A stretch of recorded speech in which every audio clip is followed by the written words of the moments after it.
Hello and welcome to Folklore of the Universe, the podcast that's sponsored by Air.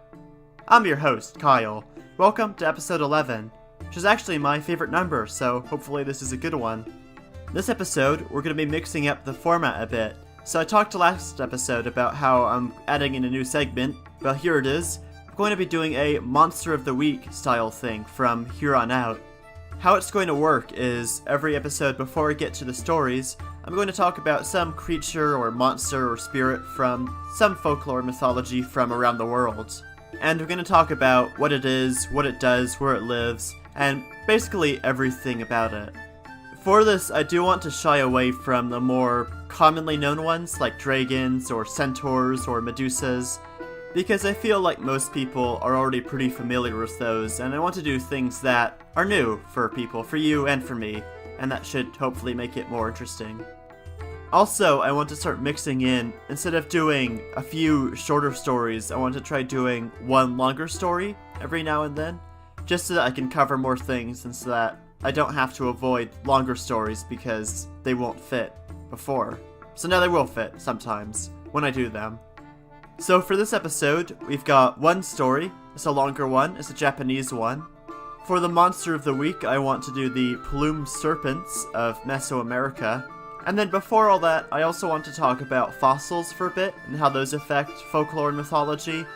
This part isn't a new segment or anything like that, I just want to talk about it this time because I think it's interesting.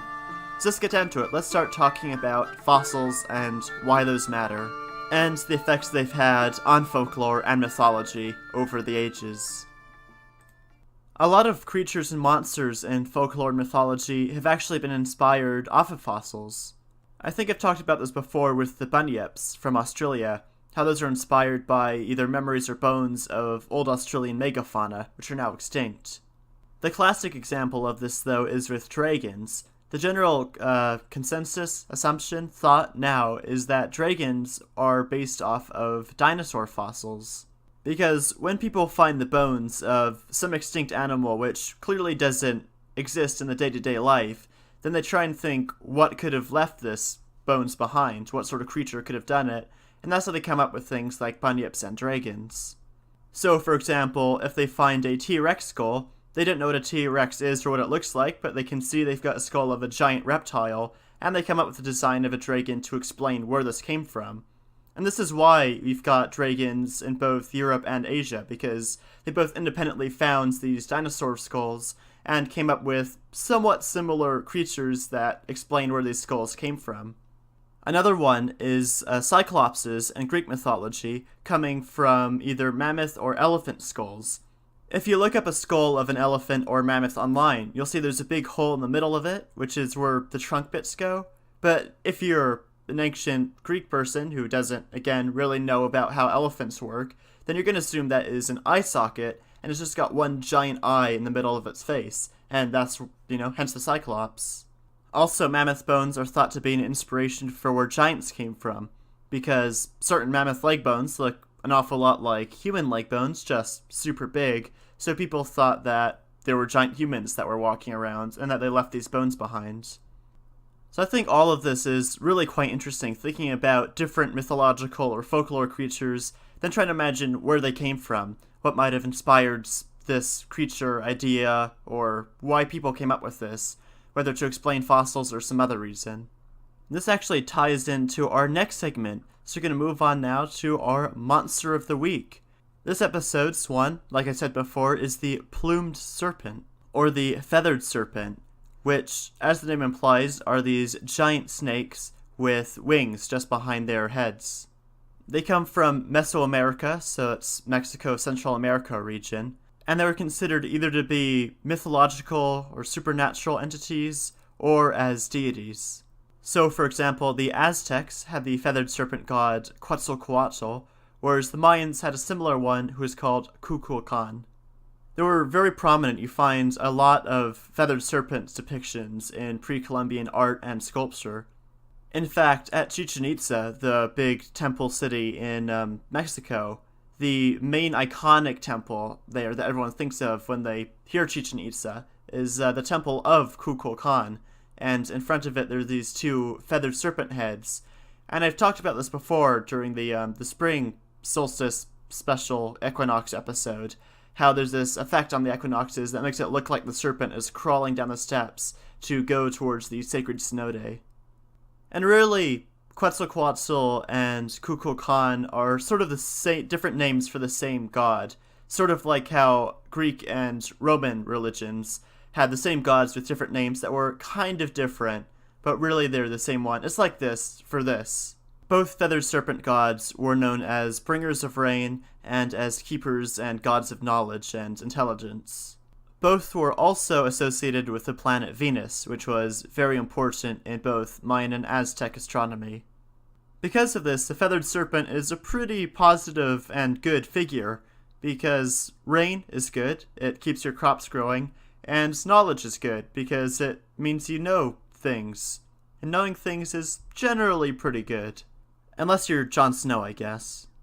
So to tie it back into fossils is that these feathered serpents can kind of be seen like dragon-like figures of the pre-Columbian world. They are these giant flying reptiles. But there's actually could be a different fossil inspiration for these besides from dinosaurs. We found fossils of a prehistoric giant snake called Titanoboa, which lived in the mid to late Paleocene, and it could grow up to lengths of up to 42 feet long, so it's a big, big snake, and they've been found, the fossils, in northern Colombia, not that far away from Mexico. It's entirely feasible, then, that New World people found these giant snake fossils, and that's what inspired legends of these feathered serpents, which eventually became worshipped as deities. Like many things with folklore that I talk about, we can't know any of this for sure, but it does seem to be a very plausible theory at least. But now we're going to move on from our monster of the week, or this time it was a god of the week. It's pretty cool, not really a monster. Like, if there's actual flying serpents going around, I would love that. Holy shit, that'd be great. But I'm going to move on to our story now. And this episode, like I said, I've got a Japanese one. This story is called Momotaro. If you'll believe me, there was a time when the fairies were none so shy as they are now. That was the time when beasts talked to men, when there were spells and enchantments and magic every day, when there was great store of hidden treasure to be dug up, and adventures for the asking. At that time, you must know, an old man and an old woman lived alone by themselves. They were good and they were poor, and they had no children at all. One fine day, "What are you doing this morning, good man?" says the old woman. "Oh," says the old man, "I'm off to the mountains with my bill hooked to gather a bundle of sticks for our fire. And what are you doing, good wife?" "Oh," says the old woman, "I'm off to the stream to wash clothes. It's my washing day," she adds. So the old man went to the mountains, and the old woman went to the stream. Now, while she was washing the clothes, what should she see but a fine ripe peach that came floating down the stream. The peach was big enough, and rosy red on both sides. "I am in luck this morning," said the dame, and she pulled the peach to the shore with a split bamboo stick. By and by, when her good man came home from the hills, she set the peach before him. "Eat, good man," she said. "This is a lucky peach I found in the stream, and brought home for you." But the old man never got a taste of the peach. And why did he not? All of a sudden, the peach burst in two, and there's no stone to it, but a fine boy baby, where the stone should have been. "Mercy me," says the old woman. "Mercy me," says the old man. The boy baby first ate up one half of the peach, then he ate up the other half. When he had done this, he was finer and stronger than ever. "Momotaro, Momotaro," cries the old man, "the eldest son of the peach." "Truth it is indeed," says the old woman. "He was born in a peach." Both of them took such good care of Momotaro that soon he was the stoutest and bravest boy of all that countryside. He was a credit to them, you may believe. The neighbors nodded their heads and said, "Momotaro is a fine young man." "Mother," says Momotaro one day to the old woman, "make me a good store of kimidango," which is the way that they call millet dumplings in those parts. "What for do you want kimidango?" says his mother. "Why," says Momotaro, "I'm going on a journey, or as you may say, an adventure, and shall be needing the kimidango on the way." "Where are you going, Momotaro?" says his mother.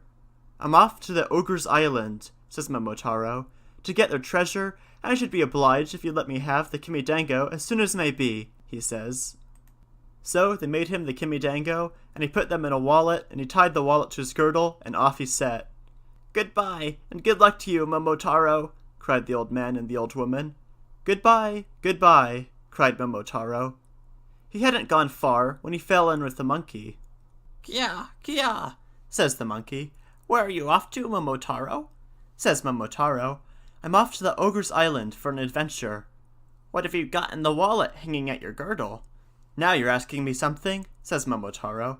"Sure, I've got some of the best millet dumplings in all Japan." "Give me one," says the monkey, "and I will go with you." So Momotaro gave a millet dumpling to the monkey, and the two of them jogged on together. They hadn't gone far when they fell in with the pheasant. Ken, said the pheasant. "Where are you off to, Momotaro?" Says Momotaro, "I'm off to the Ogre's Island for an adventure." "What have you got in your wallet, Momotaro?" "I've got some of the best millet dumplings in all Japan." "Give me one," says the pheasant, "and I will go with you." So Momotaro gave a millet dumpling to the pheasant, and the three of them jogged on together. They hadn't gone far when they fell in with the dog. "Bow wow wow," says the dog. "Where are you off to, Momotaro?" Says Momotaro, "I'm off to the Ogre's Island." "What have you got in your wallet, Momotaro?" "I've got some of the best millet dumplings in all Japan." "Give me one," says the dog, "and I will go with you." So Momotaro gave a millet dumpling to the dog, and the four of them jogged on together. By and by, they came to the Ogre's Island.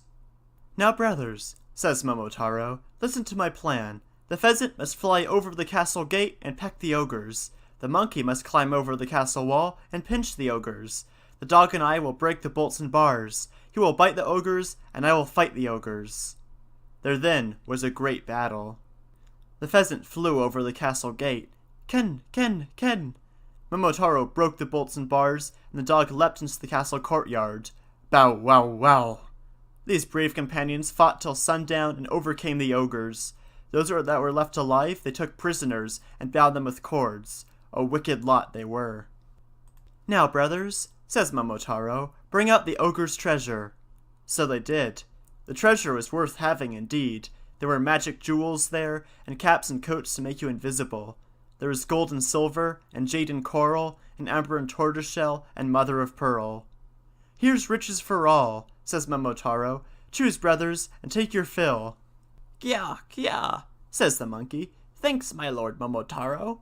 "Ken, says the pheasant. "Thanks, my lord Momotaro." "Bow wow wow," says the dog. "Thanks, my dear lord Momotaro." The end. What's really interesting about this story is that it's really similar to a couple of stories in the Grimm's fairy tales, the Thumbling ones, because both of these involve a couple who has no kids, who gets a magic baby, who starts off very, very small. Thumbling is small all the time. This Momotaro, that's his name, is born out of a peach, so he starts small. I think he grows big, but they still both are small. And then they both go on these epic, amazing adventures and get loads of money. So very interesting that we've got these two very similar stories on opposite sides of the planet, pretty much. Because of the distance between these, it's probably another case of the two cultures coming up with the stories independently, so it's just people being similar and thinking similar ways in different places again.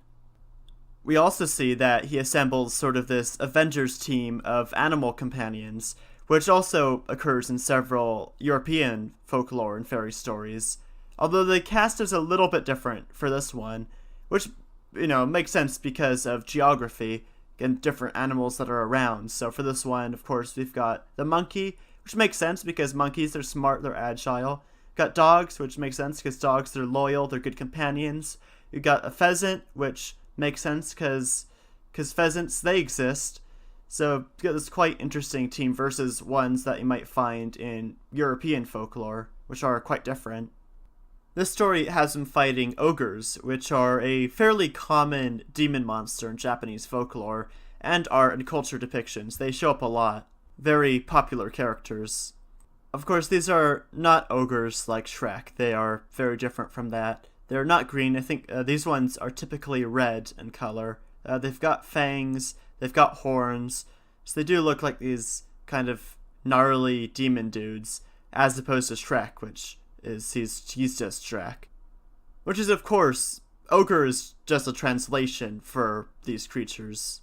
I think a more accurate name for them is Oni, O-N-I. I think that's the Japanese name. And again, ogres is just one translation. They're also goblins or trolls or just big, brutish, gnarly dudes that there are parallels between them and European monsters, but they're definitely their own thing, and they have a lot of unique distinctions between other things.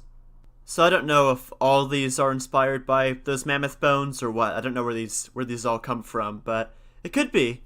And a lot of cultures do seem to have these sort of similar monsters in them, these ogre, Oni-like guys. Similar to how a lot of cultures have Bigfoot-like guys. Like in North America, there's the Bigfoot, obviously. Over in Asia, there's the Yeti. In Australia, there's the Yowie. So maybe it's just a common cultural idea of big troll dudes, Oni dudes, just walking around the countryside, guarding their treasure and eating people. Speaking of treasure and all that, the introduction to the story is really similar to the introduction of the first ever story we looked at on this podcast, the Frog King one. I was talking about back in the past when life was more magical and there were more fairies and things like that and treasure.